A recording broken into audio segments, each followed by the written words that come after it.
آپ نے فرمایا انشاءاللہ تیری زندگی لمبی ہوگی۔ جس کو بھی آپ یہ فرماتے تھے وہ ہمیشہ لمبی عمر پا کے ہی مرا ہے۔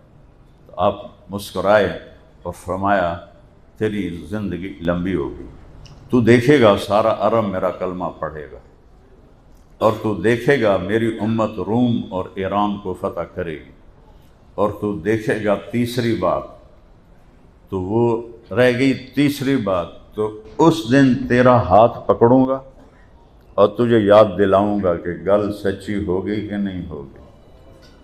وہ کہنے لگا میں نہیں مانتا، واپس چلا گیا۔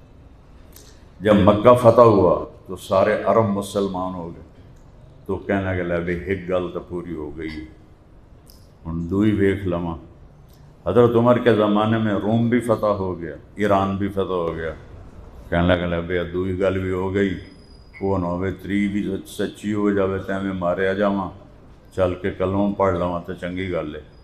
تو اپنا گاؤں چھوڑ کے حضرت عمر کے زمانے میں مدینے آ گیا، اور اس نے آ کے کلمہ پڑھا۔ تو جب کبھی وہ مجلس میں آتا تو حضرت عمر اس کے لیے کھڑے ہو جاتے، تو صحابہ بڑے حیران ہوتے بھی کہ ماڑا جا بندہ ہے، فقیر آدمی ہے، تو عمر دے واسطے کھلو جاندہ ہے، 22 لاکھ مربع میل دی حکومت ہے،